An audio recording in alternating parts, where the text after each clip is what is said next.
Good afternoon or good morning, depending on where you are, what time zone you're in. My name is John Markovic, and I'm a senior policy advisor, and I manage the body-worn camera policy and implementation program from the policy perspective. I'd like to welcome you to today's webinar on the body-worn camera policy and implementation program on behalf of Tracy Troutman, the Director of the Bureau of Justice Assistance. In the next hour, or maybe hour and a half, we'll introduce you to some of the key requirements and processes related to your individual BWC PIP grant. Now, I know we have a variety of grantees on the phone, mostly law enforcement agencies, and we recognize that some of you, or maybe many of you, have grant experience. We recognize at the same time that some of you are new to the grant process. So today we'll address these concerns and address these issues mostly from the perspective of new grantees. We'll be providing baseline information on what we call onboarding to your grant, getting set on the right foot, understanding the grant process. So this is a process we'll start today that will set the tone for your 3-year grant period. We'll discuss the essential roles of the Bureau of Justice Assistance and our grant administration activities. And we'll also discuss the role of our training and technical assistance provider, CNA.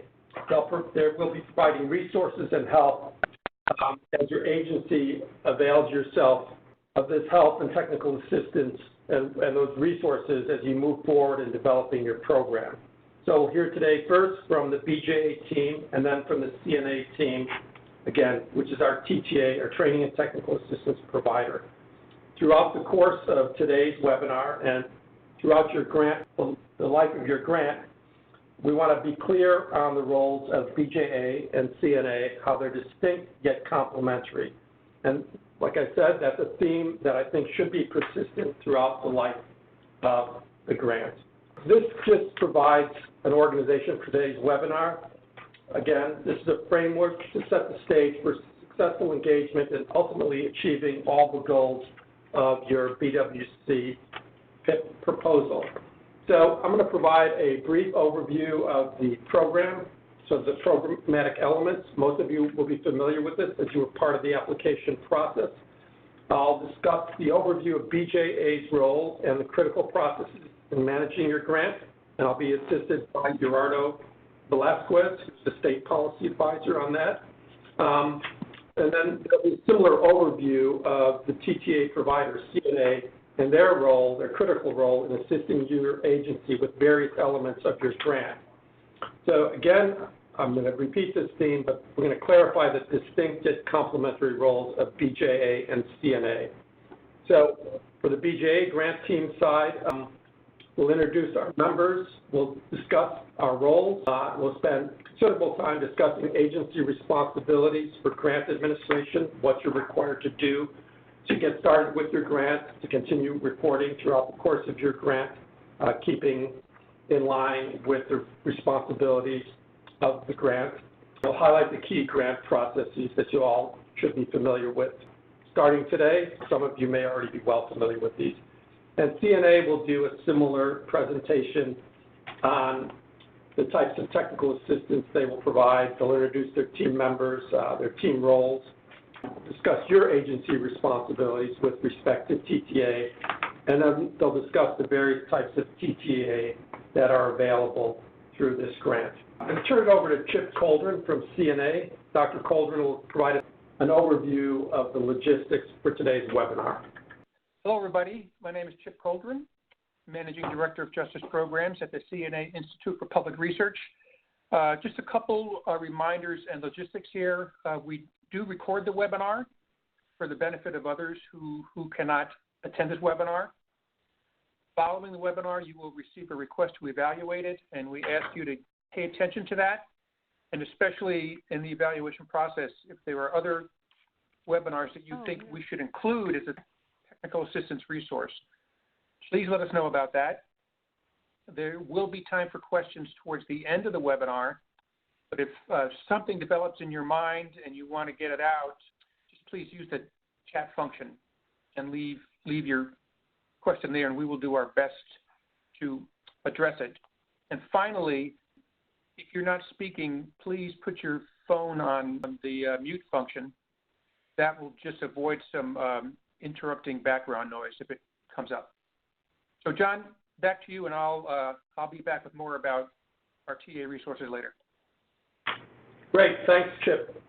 So first of all, I just want to address some of the fundamentals of the program. I want to provide a brief overview. This will not be new to many of you, since you may have been involved in writing the BWC PIP grant proposal or contributing to it. However, some of you may have been recently assigned by your agency to manage the grant or to have a role in the grant. You may be new to your agency. So we just want to make sure we're all reasonably on the same page as we move forward. So the first thing to note is that the BWC PIP program is a competitive grant solicitation for developing body-worn camera programs. Now, fundamentally, it supports the purchase of body-worn cameras as well as related equipment and program operations, things like training or community outreach. But it's key, it's very critical to note that it's not merely an equipment purchase program. One of the key requirements of the grant is that you establish a BWC policy that's developed deliberately and is comprehensive. We'll talk about that a little bit more, both with respect to grant administration and special conditions and the role that TTA, the CNA, TTA folks will be playing. And we also assessed you when you did your solicitations on your commitment to broad programmatic goals or elements. Those should include internal and external partnership engagement, particularly with prosecutors, commitment to training on BWCs. You just can't deploy them and expect people to know how to use them. Commitment to digital media evidence management, meaning you take advantage of the footage of BWCs and what it provides for pursuing cases and resolving complaints or use of force issues within your department. And just more globally addressing the evidentiary value and digital evidence management of BWCs. So we're storing a lot of data. You need to be prepared to do that. As I said, I'm going to drill down on this point a little bit more, but policy is key in any operation within law enforcement agencies. Every agency in our program is expected to have a BWC policy in place before they procure the cameras or the cameras that are supported with this grant.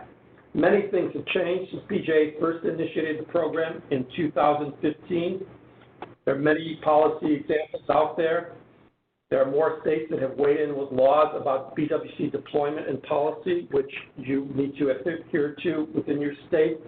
And there have been model policies developed and resources informing policies developed by organizations like the IACP, the Police Executive Research Forum, and so forth. So just to underscore the point, that policy that you have developed or you will develop needs to be comprehensive, it needs to be deliberative, it needs to be consistent with the applicable state and municipal laws in your jurisdiction. It's not sufficient to cut and paste someone else's policy or cut and paste, let's say, the IACP model policy. Your policy should be tailored to your community and written in consideration of local practices and your local community context. You should seek the input of key stakeholders, as I mentioned, across, if applicable, police unions, as well as community groups and institutions. That may vary by community. But the key takeaway is there is no one-size-fits-all policy. Policy should be reflective of your state and local context, and you should expect your policies to evolve over time as BWC technology, legislation, and case law changes. It's particularly important to some of you who are coming back as grantees have expanded your program. Just by way of program background, many of you should know that we support different types of program. We try to meet you where you're at with body-worn cameras. Back in 2015, many of you were starting up programs. Now a growing number of you are coming back for funding because you're expanding your programs. You may have gotten funding from us, or you may have learned about our grant and decided to avail yourself of our funds to expand your program. So there are really three types of programs. Sort of a broad-scale implementation at the outset. Sometimes agencies deploy to all sworn personnel, but more often to subset, basically all patrol officers or all officers with regular contact with the public. Some of you are coming in to do pilot programs You want to do an assessment and a rollout of body-worn cameras on a trial basis before moving forward. And many of you are coming to us now as expansion programs. You've done a pilot, maybe you did an implementation in 2 of your 4 districts, and now you decide to expand. Within this context, it should be clear, I already mentioned it, that multi-year awards are allowed. If you did a pilot, you can come back and expand or go to full implementation. So really what we want to do is help startups and agencies that are midstream in their body-worn camera development move forward.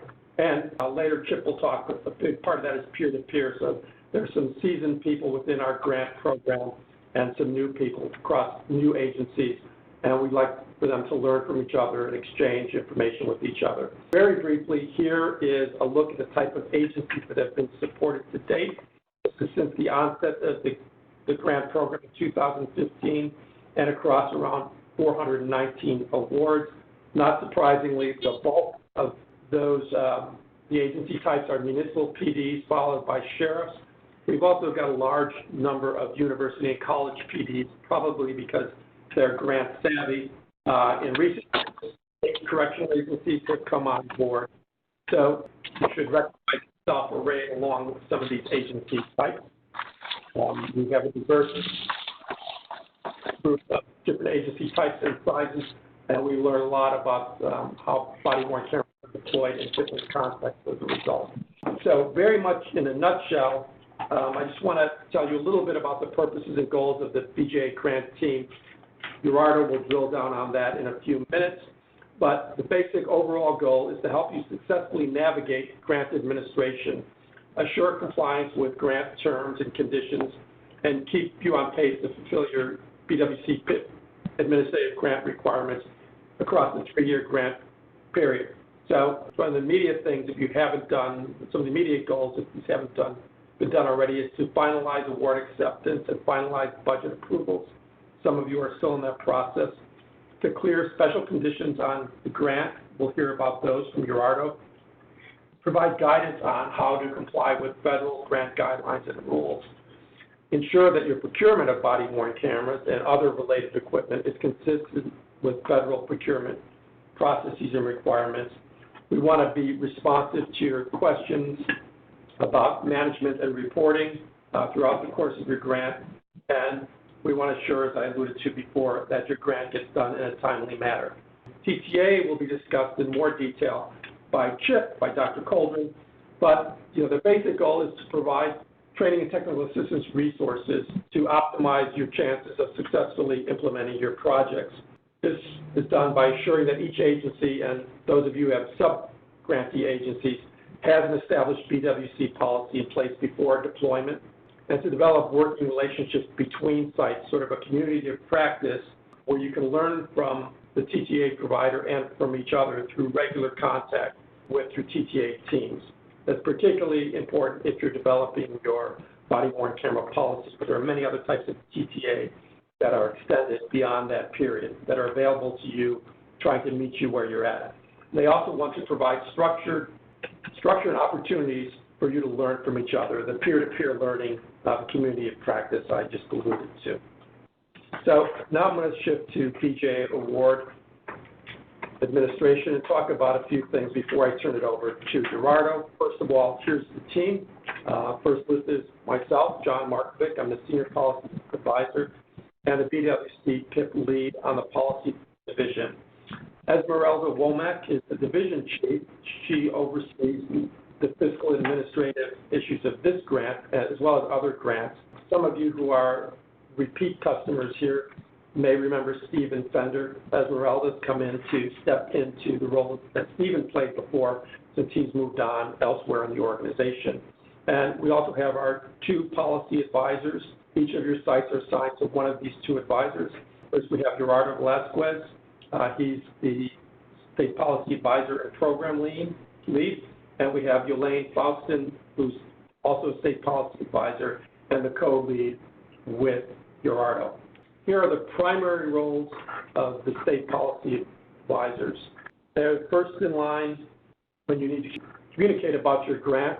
They're responsible for reviewing and approving grant reports, grant adjustment notifications, which we'll learn learn about later, and processing grant closeouts, either 3 years from now or sometimes you can close out early.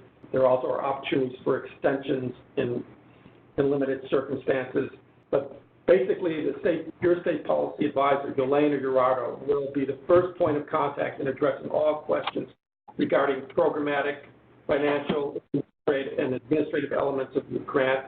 They'll also communicate with you about special conditions, the release of those special conditions, including the one special condition that applies to all of you, the special condition regarding policy requirements. This is one area where the roles and BJA intersect most. We working closely with the TPA provider on policy development.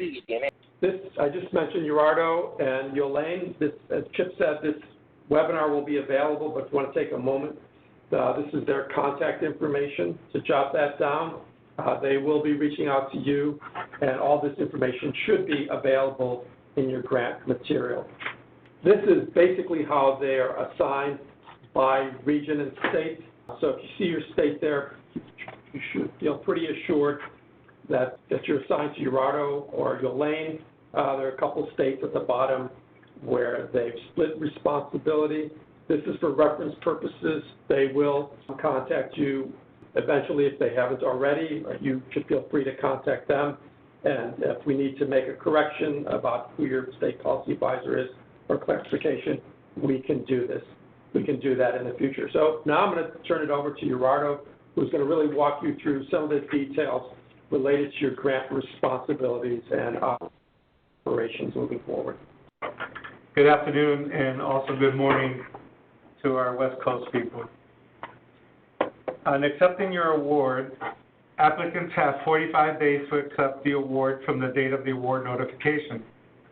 Once the award documents have been signed by the legal applicant, authorizing official, please email them to the acceptance.acceptance@ojp.usdoj.gov email. Please contact your state policy advisor for any questions regarding the award acceptance process or for any programmatic, financial, or administrative questions. Reporting requirements. Federal Financial Report, or FFR. Body-worn camera grantees are required to submit quarterly federal financial reports, FFRs, every 3 months via the OJP Grants Management System. The FFRs report federal and matching requirements, expenditures and obligations only.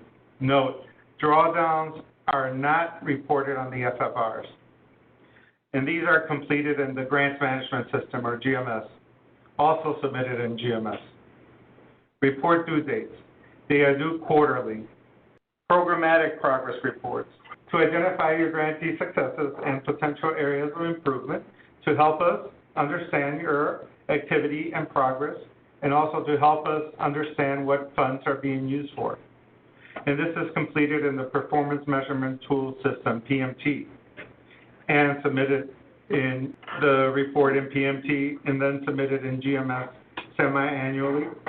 PMT includes performance measures completed and submitted quarterly in PMT and narrative questions. Important note, progress report and federal financial report due dates are fixed and cannot be adjusted. Late reports submitted after the grace period into GMS will automatically result in a withholding of funds placed on the award, which will be removed once the progress report or federal financial report is submitted. Process for submitting the performance measurement tool report. Performance measures and data are collected through a PMT form, which is a PDF questionnaire. Export your PMT report into a PDF file, and then you submit your PDF document under the progress report section in GMS. Importance of performance reporting. Project success. It demonstrates the success of your project. The more detail you can provide, the better we can demonstrate program success and future funding. Status update. Keep BJA up to date on the progress of your body-worn camera program. BJA reviews this information in great detail and greatly appreciates high-quality submissions. Important to note, please ensure that your internal award point of contact receives all project-related information that should be included in your quarterly PMT report. Please verify the accuracy and completeness of data prior to submitting PMT reports. Award special conditions. Standard special conditions applicable to the BWC PIP grantees. Completion of OJP financial management and grant administration training is required and must be completed by 120 days after the date of the recipient's acceptance of the award, as per special condition number 5. Body-worn camera policy scorecard approval. 90% of funds are held until it has been established. The grantee has established a body-worn camera policy that meets the requirements for policy development. Special note, this means that the recipient is authorized to obligate, expend, and draw down funds in an amount not to exceed 10% of this award for planning purposes. Thanks, Gerardo. I just want to point out, this is John Markfield again. So these are the two conditions that apply to all grantees. Some of you may have other special conditions that Gerardo will talk about in a moment. If perhaps you didn't attach something you should have attached to your application.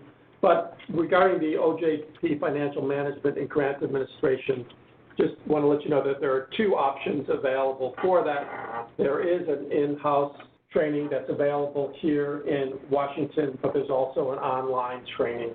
So you may avail yourself of either of those options to satisfy that condition. And this is Esmeralda, so I'm just going to add to that real quickly about the online training. You can do that actually at your own pace, which is nice.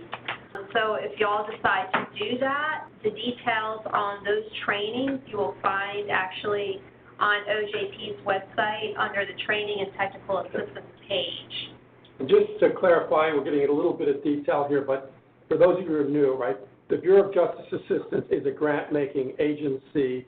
We're under the umbrella of the Office of Justice Programs, along with other grant-making agencies that you may have heard of, NIJ. So I don't want you to get confused by the acronym. So it's the Department of Justice. The Office of Justice Programs is an umbrella organization that sits over probably 5 or 6 grant-making agencies, one of which is the Bureau of Justice Assistance, just to clarify. Thanks. Award special conditions. Programmatic special conditions. Special conditions that can result in withholding of funds include budget pending review and approval, conditional clearance withholding, missing documentation from the application package, such as disclosure of pending applications, affirmation of regular reviews of BWC digital footage to enhance officer safety. And Gerardo, let me just interject. So those last two were things that you should have attached with your grant application. There were some cases where you had fairly robust applications, and we recognize that some of the smaller agencies aren't that savvy with grant rules and making applications that are competitive. So we are accepting and tolerant of that, but in order to move forward, you need to provide those documents. And they're pretty simple, straightforward things to do. They're not daunting whatsoever. Clearing the body-worn camera policy special condition. Work with your TTA lead and CNA team to complete the BWC PIP policy review scorecard or chief executive certification. CNA will inform TTA lead of completion and TTA team approval. Your policy review scorecard will be approved by BJA after being recommended for approval by CNA. Your state policy advisor at BJA will clear this programmatic special condition related to the body-worn camera policy. On grant adjustment notices, or GANs, although you likely submitted a timeline and budget plan with your grant application, BJA recognizes that even the best-made plans sometimes need to be adjusted. Grant adjustment notices, or GANs, allow grantees to make changes through various types of GANs. GANs must be submitted when the grantee has a change in project scope, such as altering programmatic activities, changing purposes of the project, changing the project site, changes in scope that affect the budget, changes to the organization's staff with primary responsibility for implementation of the award, contracting out, subawarding if authorized by law, or otherwise obtaining the services of a third party to perform activities which are central to the purpose of the award. Also, a change in budget allocation. The 10% rule does not apply to an award of less than $250,000, increase from $150,000. Additional time required to complete the project, the objective of the grant. A project extension can be up to 12 months. Note, grantees are allowed only one project period extension. This is often referred to as a no-cost extension. Changes in grant contacts, point of contact, or authorizing official. I want to add a few things to what Your Honor said. Some of this is very detailed, and it's sometimes daunting for even seasoned individuals who are familiar with grant processes. Don't worry, this is complicated stuff, but we're here to help you. Reaching out to your state policy advisor, we can walk you through this. But it's important that we keep up to date with major changes in your grant. We won't get into the 10% rule today. That's a little bit too complex, but if you're going to do a major change to the budget, when in doubt, reach out to your SPA. And the last bullet point is fairly simple, but it's important. So if somebody on your key point of contact on your grant changes, make sure you notify us as soon as possible.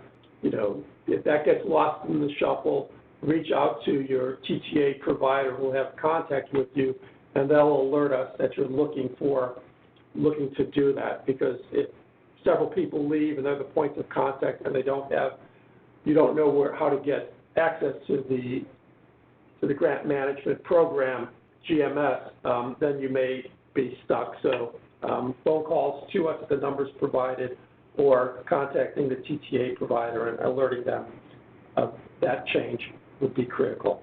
This is Esmeralda. I just want to add a couple of things to the last bullet when it talks about changes in contact. So it's very important that, like Gerardo and John was saying, if there's a change with the point of contact or the authorizing official, that y'all go into the GMS, and what you do is that you submit a grant adjustment notice to make that change. And it's important to do that because that's the only way that the contacts in your agency are going to be notified of special condition removals, approvals, late reports, whether they're financial progress, reports and so forth. So it's very important for y'all to make that change. The other thing is with the point of contact and the financial point of contact, which is actually not listed in the slides, but you have financial point of contact as well. If those people were to change, they are required to complete the financial management training that Gerardo was mentioning earlier. So that's something that has to be done right away as soon as those contacts are changed, and Gerardo and Elaine are notified through the GMS system.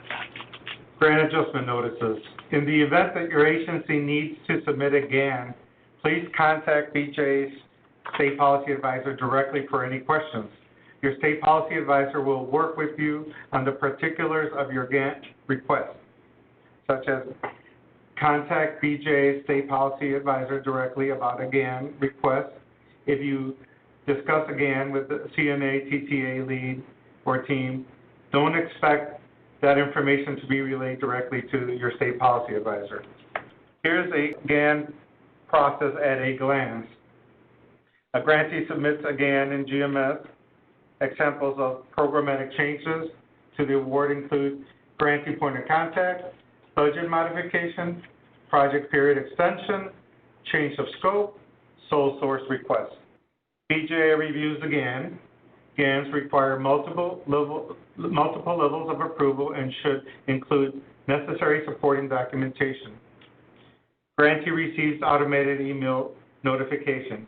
BJA may send back a GAN for the necessary changes or for additional information that is needed as part of the review process. BJA may deny the GAN if it does not meet the criteria for a GAN submission. There's an additional resource that you can use in our system. It's a training tool, and the link is right on the slide. So that can teach you how to submit a GAN. Budget review and approval. All grantees must have a BJA-approved budget for any expenses before any expenses can be obligated. For grantees who have not yet received the final budget clearance due to a conditional clearance withholding special condition, please contact your state policy advisor directly for any questions on the budget clearance process. Note, a conditional clearance withholding special condition is added to discretionary awards that do not receive final budget approval during the application review process. All costs must be allowable and, as noted on the body-worn camera grant program requirements. Important reminder, storage expenses are an unallowable cost under the federal portion of the award. However, this is an allowable expenditure under the matching portion and must be reported on the annual progress reports and quarterly financial reports. Matching requirement administration. All awards require a minimum 50% match, dollar for dollar. This may be cash or in kind. Match funds may be used only for purposes that would be allowable for the federal funds.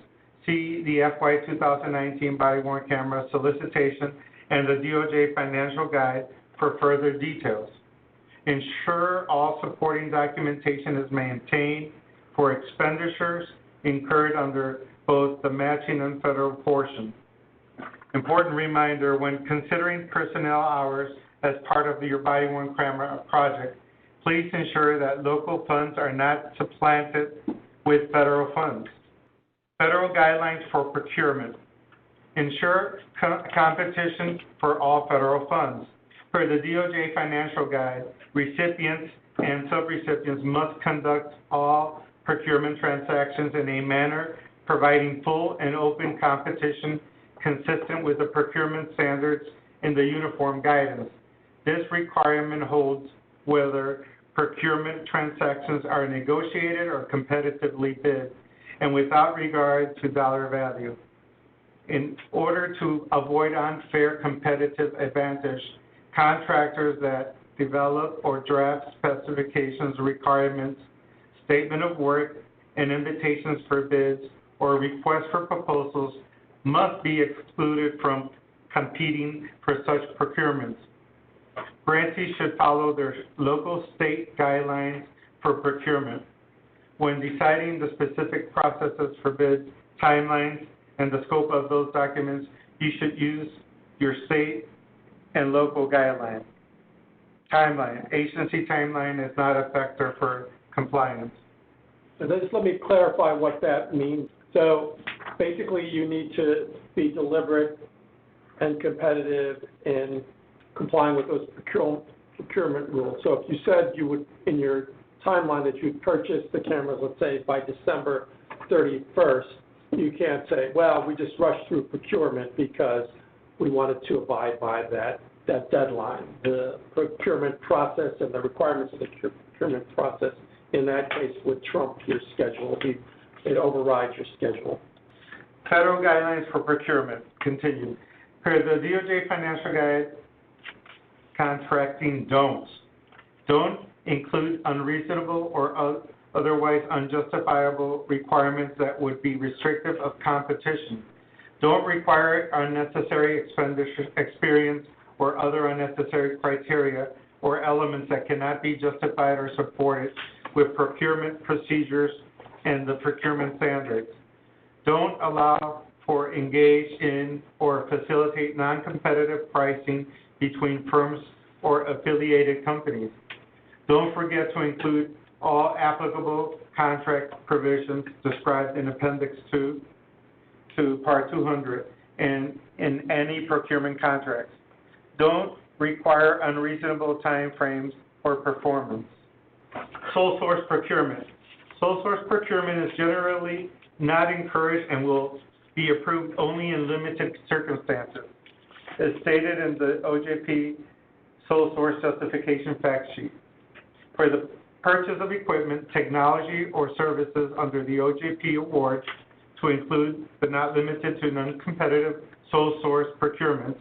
Recipients must use their own documented procurement procedures that reflect applicable state and local laws and regulations, as long as those requirements conform to the federal procurement standards set forth in 2 CFR 200-318.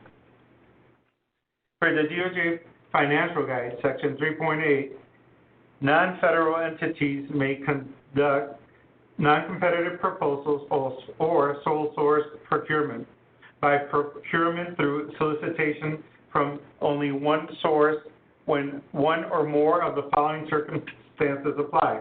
1, the item or service is available only from a single source. 2, the public exigency or emergency for the requirement will not permit a delay resulting from competitive solicitation. 3, DOJ or the pass-through entity expressly authorizes non-competitive proposals in response to a written request from a non-federal entity. Or 4, after solicitation of a number of sources, competition is determined to be inadequate. Note, all sole source procurement in excess of simplified acquisition threshold must receive prior approval from the grant-making component before entering into the contract. Procurement overview. The guiding principles for procurement of OJP awards are to engage in full, open, and free competition to the maximum extent possible. Per the OJP sole source justification fact sheet, there are certain circumstances that may call for other than full and open competition. These circumstances may result in sole source contracting. Key takeaway, a recipient must request and receive written approval from OJP prior to purchasing equipment, technology, or services, obligating funding for a contract, or entering into a contract with award funds related to sole source procurements in excess of the simplified acquisition threshold as determined by the uniform guidance, currently $250,000. Any sole source contracting that does not exceed the $250,000 threshold for approval should still follow the DOJ Financial Guide requirements. Here are helpful resources that you can use for your grant. With that, we're going to turn it over to Chip for BWC training and technical assistance. So with that, we'll turn it over to Chip. We'll talk about the BWC training and technical assistance resources and processes. Thanks very much, John, Gerardo, and Esmeralda for compiling and presenting all that information, which is obviously very important to your grant recipients. And thank you all for joining in the webinar today. It's very gratifying to see so many participations online. I'm going to take a few minutes and explain a bit about the technical assistance goals from CNA, introduce members of our technical assistance team, talk a little bit about the organization of the team and the roles that they play and processes by which you can access technical assistance, a little bit about the types of technical assistance available, some important details about the body-worn camera policy review process, and just a few notes about some upcoming technical assistance events. So thank you again for joining and for your indulgence as I go through this information. Now, I want to emphasize a point that John made earlier. First and foremost, our goal in providing technical assistance is to be helpful and to provide whatever assistance we can to give you the best hope for successful implementation of your body-worn camera program. Our intent is not to dictate what kind of assistance you get and not necessarily to dictate what you do, but just to find ways to be helpful. We would want to assist where needed in the development of your body-worn camera policy. Obviously, that should be of great interest to you because 90% of your funding is contingent on getting through that process, which I will explain in more detail in a few minutes. It is important that we spend some time in the technical assistance process documenting the progress of your site, some of your experience, the problems you have solved, And this is mainly to benefit the hundreds and thousands of other law enforcement agencies who are implementing body-worn cameras, but who do not have the benefit of a PIP grant. So while we're concerned about your success, we're also concerned about having your progress and your lessons learned become applicable and available to law enforcement generally. And finally, BJA very much appreciates your participation in this technical assistance process, because they learn about the technical assistance process, and it helps them expand and manage their grant and support programs around body-worn cameras. So we have actually in place a fairly substantial and experienced and diverse team of experts available to you in this technical assistance process. There is, of course, myself, Denise Rodriguez, who is in the background facilitating this webinar today, who is our project manager.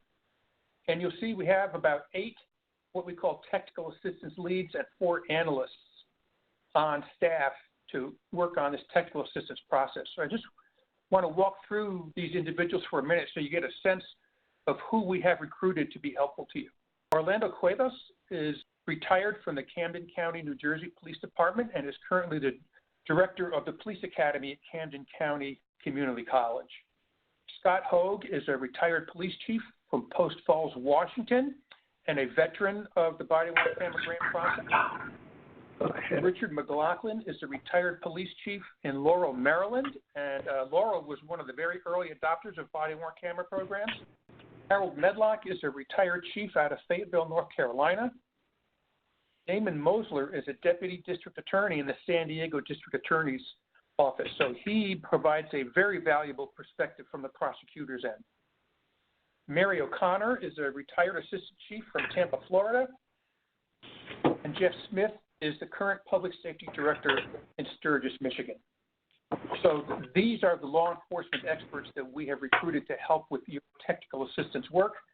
And then from the CNA side, we have 4 analysts, Bridget Bryson, Brittany Cunningham, Jessica Dockstader, and Carrie Shelton, who are attached to each of these TTA leads and will be very helpful in terms of scheduling things and documenting progress and assuring that you get access to the technical assistance resources that you need.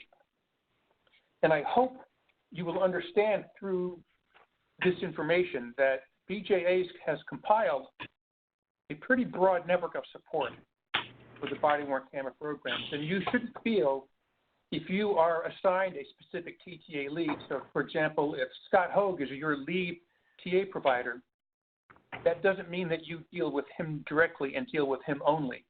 He will listen to you and talk with you and figure out how we can be most helpful to you. And you should think of him as a conduit to all these other resources that I'm going to explain.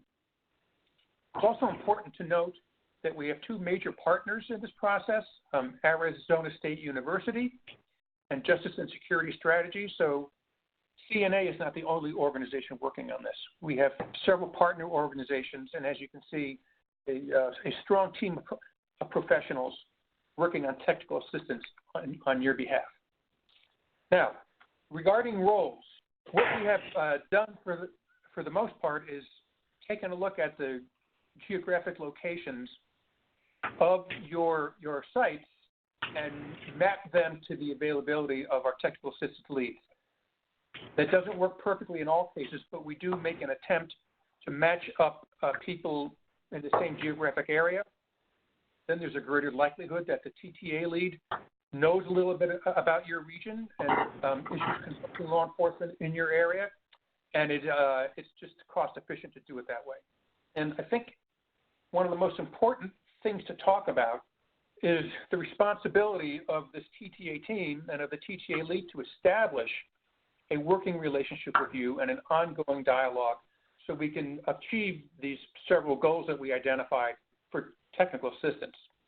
Certainly, so they understand what you're confronting at your site and what your needs are and how we can be most helpful to you. But again, to compile that information on the progress that you're making and the problems that you're solving, and to make sure that we listen to you and that we hear you and that we guide the resources in your direction.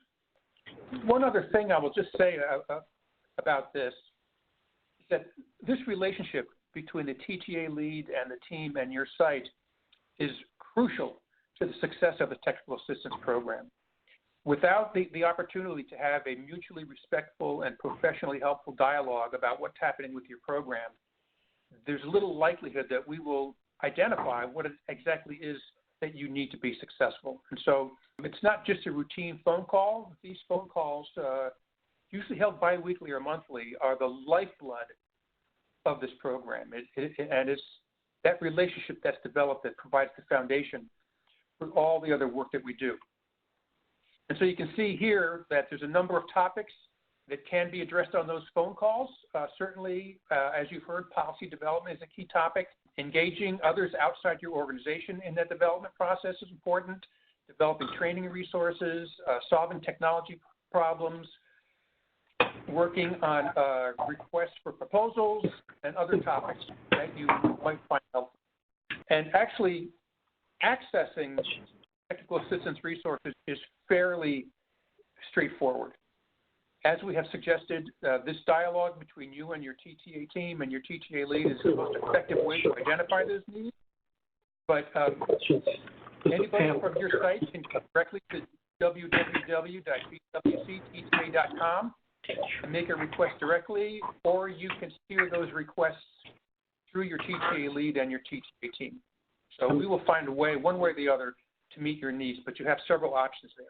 Just a couple important points about this process. Obviously, participation on these calls is important, and we understand that the number of participants will vary depending on the size of the agency of the organization. So we wouldn't necessarily expect a very small jurisdiction with 12 to 15 to 20 officers to have all these different provisions available for a phone call. I think the important guideline here is that those in your agency and those in your external working environment who are responsible or can influence your program's success should be on the call. And so we just ask that you pay attention to this and work with your TTA lead and your TTA team on identifying the best participants in these calls. One of the few things that BJA requires of their sites is attendance at our national meeting. This will take place in the DC area in February of 2020. And clearly we want your major point of contact and maybe one or two other folks from your site, depending on availability, to attend that national meeting. That's where you learn an awful lot about what's successful in technical assistance and what's successful in program administration and program implementation.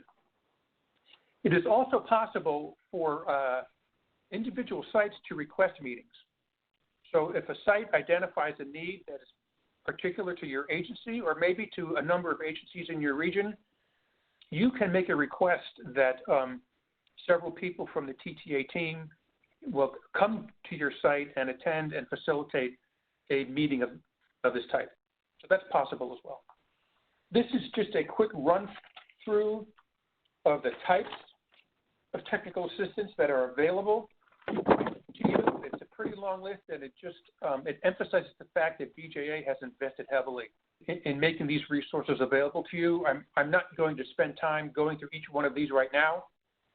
Some of them will immediately make some sense to you, but I just encourage you, when you talk with your TTA lead and your team on these phone calls, that you cover what these resources entail and how you can access them and how they're best used by the sites. Okay, a few quick points about this policy scorecard. There are two things that are important to understand about this. So if you are a funded site that does not currently have a policy, or if a draft policy exists that has not been implemented yet, then we will request that you go through the policy scorecard review. And this is a standard methodology of responding to a number of yes or no questions that cover 36 very specific issues about body-worn camera policies, such as activation and deactivation, when officers can review their own body camera footage, what should they do about public notification about the presence of a camera, and things like that. In that review, there are a smaller number of mandatory issues that must be covered, just 13, and the other issues are basically advisory to the site to make sure that they're covered. We want to make sure everybody understands that this review process is not a prescriptive process. So BJA or CNA does not tell you what to say in your policy.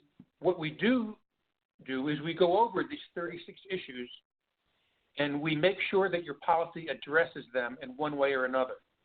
So, for example, let's just think about a policy regarding officer notification to people that they're being recorded by a camera. Our concern is that your policy gives some thought to that issue and that you address it in one way or another. Whether you address it as officers should always notify when possible, or officers have the option, or officers have no obligation to notify, that is your choice, driven by your local jurisdiction and your local expectations and probably local guidelines. All we are saying with this scorecard process is that we want you to consider that issue and several others as you put your policy together. Now, if you're a site that already has a policy, especially one that was developed under BJA in a prior grant period, then we do not require that you go through this policy review process. We have an executive certification process that allows you to just certify that you have a policy that addresses these without engaging with your TTA team on each of those policy matters. The important thing is that BJA has some credible information that they can use to assess that you have a policy, that you have a comprehensive policy, and that they can release those funds so you can go forward with camera purchasing. I think those are the important things to emphasize about the scorecard. Finally, just a few other comments. We have a webinar coming up on body-worn camera issues with HIPAA. So, for example, how should officers be advised about HIPAA regulations when they are, for example, transporting someone to a hospital or a medical facility and they have the camera on? So I think that's an important point that's come up in several of our sites. And so on November 19th, there is a webinar on that topic. And if you haven't received a notification about that, you will very soon. We have other webinars planned in the coming months on the use of body-worn cameras in correctional settings and in the use of body-worn cameras at special events like demonstrations and other large events. And as I said earlier, our body-worn camera national meeting is scheduled for February 2020. As soon as we know the exact dates for that, we will send them out to you, and that will be in Arlington, Virginia, in the DC area. Other than that, as I suggested earlier, if your site comes up with a request to have a site-requested technical assistance meeting, we can work with you to schedule that. So that concludes my remarks for today. John, I just want to say that we at CNA and on the body-worn camera technical assistance team appreciate very much the effort that BJA has put into making all these resources available, and we just commit to you and to everybody to do our best job at making them accessible. Thank you. Thanks, Chip. So when I move towards closing out the presentation, we're reaching that hour mark. We want to try to address some of the questions you posed, and if we don't get to those, we'll reply to you individually by email. But so I want to really reinforce some of the earlier comments and provide some clarifications to underscore some of the things we discussed, but also to make some comments about what your agency should be doing internally. Again, this is mostly directed at those of you who are new grantees and inexperienced grantees, new grantees to the BWC program and don't have much other grant experience with Department of Justice, OJP, BJA, or our sister agencies. So the key takeaways, I think, that BJA and CNA are here to help you. You should know by now, I think today we tried to clarify that we have distinct yet complementary roles. So just remember that your BJA State Policy Advisor is your first point of contact for anything that has to do with programmatic, financial, or administrative matters on your grant. Your TTA lead will work through you on the policy development, the BWC scorecard, or the chief executive certification for those of you that have policies.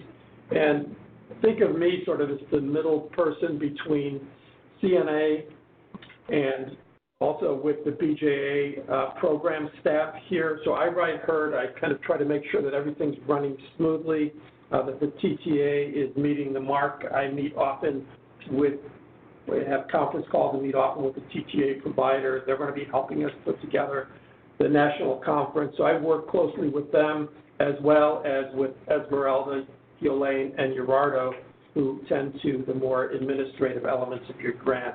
I'm dealing with more of the substantive issues and the go-between in developing this program further and helping, sort of monitoring and helping out with the TTA provision.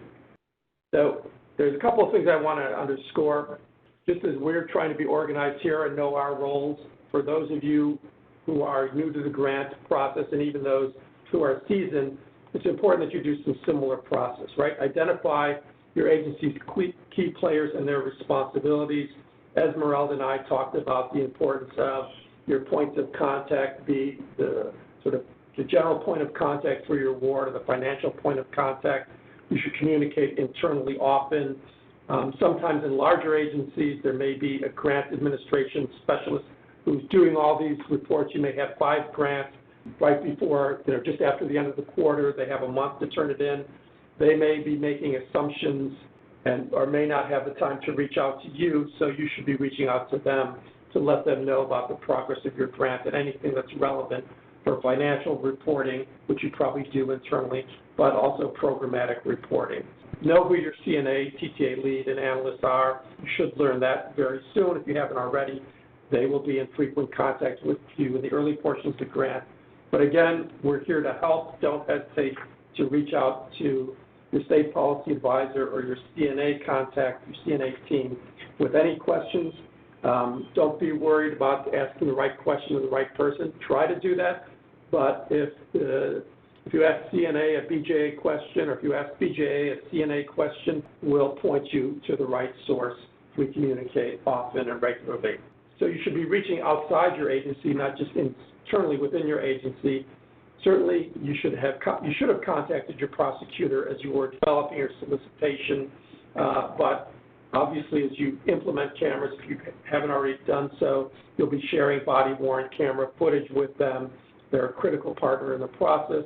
Depending on your community, how active a community you have, you may be reaching out to your community stakeholders, informing them that you developed a BWC program, ideally getting input from them.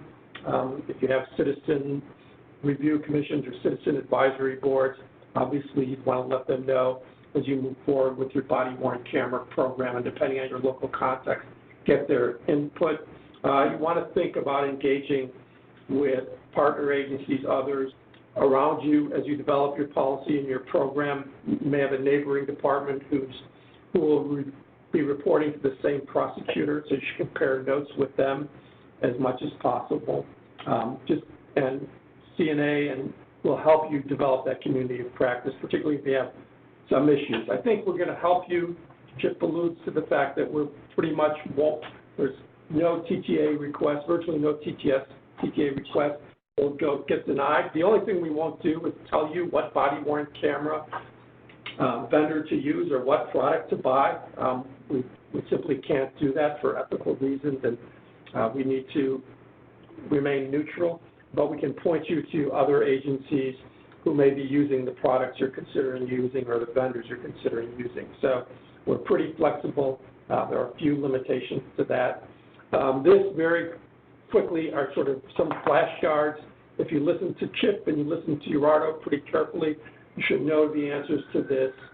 So there are certain things you reach out to your CNA TTA provider for, including policy guidance. If you need training resources on digital video redaction once you get your cameras up and running and are dealing with video footage. Skipping around here a bit. If you want to find out about training, how best to train on BWCs, not just on how to use them, but about policy and maybe the legal implications, CNA can put you in touch with your peers or with subject matter experts. On the BJA side, basically everything programmatic, administrative, and fiscal, clearing special conditions. You want to know whether a certain expense is allowable. You maybe change your budget. Maybe the cameras are cheaper than you thought, and you want to use some of the funds that you have for something else that's supportive of your program. We'll let you know whether that's allowable or not, or let you know that it's a little bit out of range if you, for instance, and this is a joke, but if you request, a new uniform because it clashes with the color of your body-worn camera devices, we probably wouldn't allow that. So I forewarned you that was a joke, not a very good one.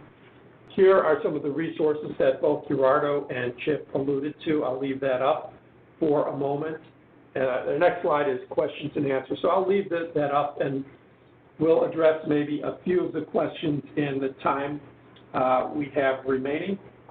I think I'm going to go in order, and I'm going to turn to Esmeralda and Gerardo and Chip and Denise as fit. So will the PowerPoint be posted on the CNA BWC website? Yes, it will. Denise, we can probably provide a follow-up email letting you know what that is for all of those of you who registered and included your email in the registration. Will you provide attendees with a certification that we attended? I think we can basically send you an email thanking you for participating in the webinar. If you need something in additional to that, then maybe email us. There may be some circumstances where somebody needs certification for their time. If we need to do something more formal on an individual basis beyond an email thanking you, we can do that. The training is good for how many years? I think we're talking about the fiscal and administrative training. Yeah, the financial management training is good for 3 years. So if y'all look at your special conditions, you'll see the actual language in there that provides you specifics with that requirement. And it actually gives you the link of where you can go to access that training if you all decide to do it online.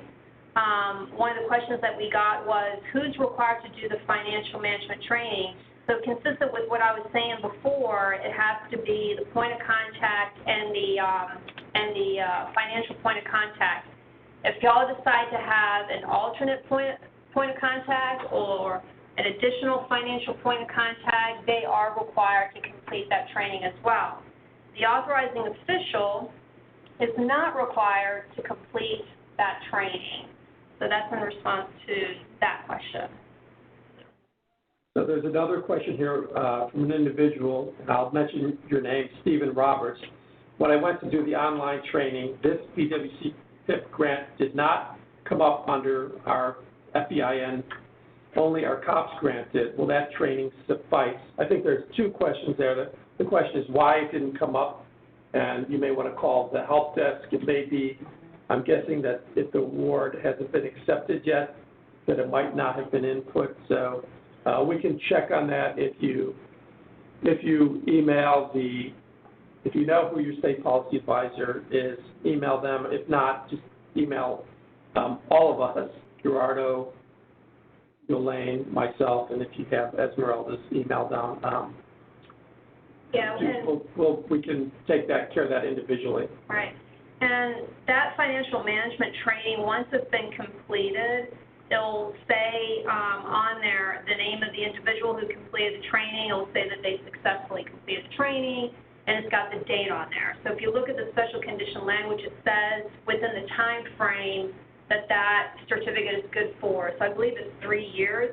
So if that financial contact or that point of contact, let's say, completed that training in the past year, that's fine. You all just need to, email that certificate as proof that the training was completed to your state policy advisor, and what they'll be able to do is they'll take that certificate and then they'll upload it to the grant adjustment notice to clear that financial management training withholding the special condition. Yeah, and I think it's important to note that the grant management system is not designed specifically for the BWC PIP program. So I think anytime there's a new grant, it assumes that there's a financial Right. manager who needs to complete that training. However, if you're a continuation grant, and let's say you applied in 2018, and then you had an award in 2018, you have an award in 2019, and you're the same financial point of contact, it may flag you as needing training, but as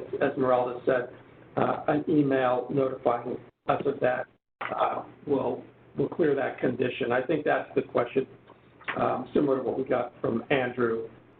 And one of the things that I wanted to note real quickly, because I think this is important, is that it's critical that y'all read the special conditions, which are part of your award package. You know, there is a laundry list, I have to admit, there's a list. So it's important that you become familiarized with those special conditions. What you're going to see is like what John was saying earlier, you know, you may have had this wonderful proposal, that's great. You may have had a wonderful budget, it all adds up, and that's fine and dandy. But you may have these withholding conditions that were added for a particular reason. It could be something as simple as the disclosure of pending applications.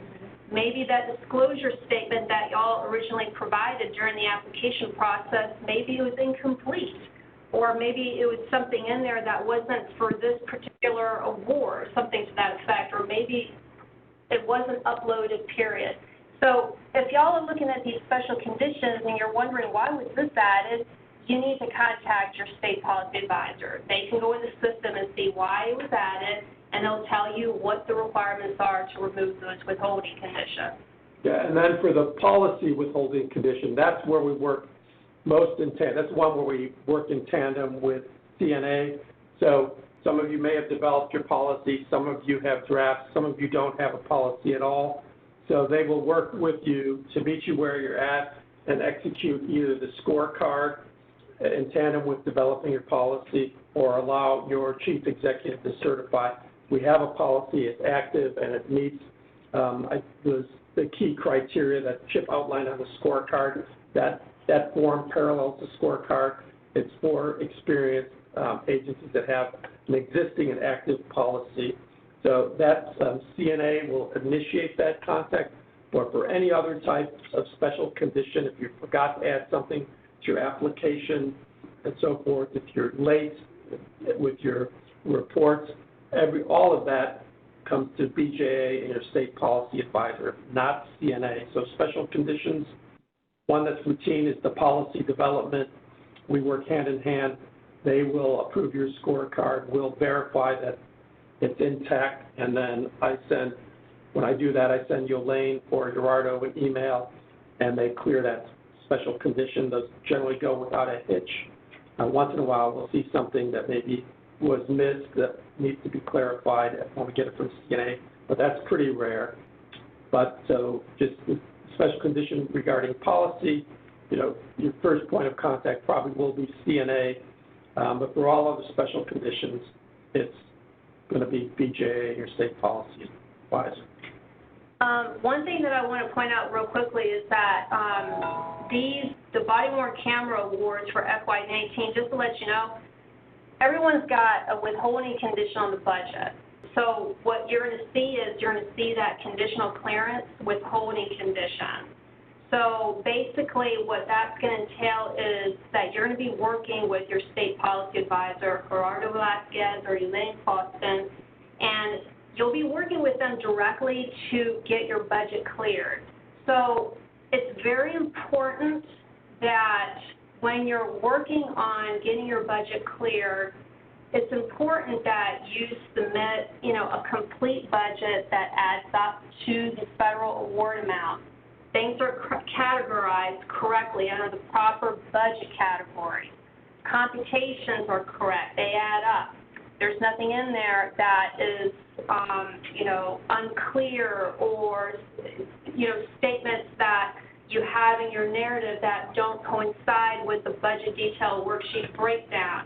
The reason I'm saying all this is because those are the reasons why these budgets don't get cleared right away. So our goal is to expedite the review and approval process. It's very important that when you're working with your state policy advisor, that you make sure that the budget is clear, it adds up, you have a breakdown, your breakdown coincides with your narrative, and that you look at the financial guide to determine whether or not those costs are allowable or unallowable or outside the scope of the program. So if y'all have questions about any of those items, please contact your state policy advisor, and they'll give you the guidance that you need to be able to get that budget cleared. Because what they're going to be doing is they're going to work with our office of the chief financial officer, who's going to eventually clear the budget. And they'll be able to remove the withholding condition on that conditional clearance. The other withholding conditions are, programmatic here that we remove internally within BJA, working in partnership with the Office of the Chief Financial Officer. Great. I'm looking at the questions. I think that we've answered all or most of them.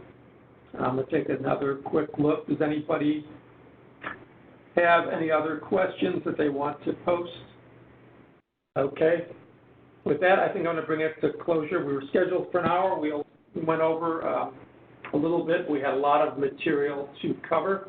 I thank Denise and Chip from CNA and their colleagues for facilitating setting up the webinar, and my colleagues here, Gerardo, Yolaine, and Esmeralda, for our internal collaboration on putting the slides together, and then working with Chip and Denise on integrating them with the TTA information.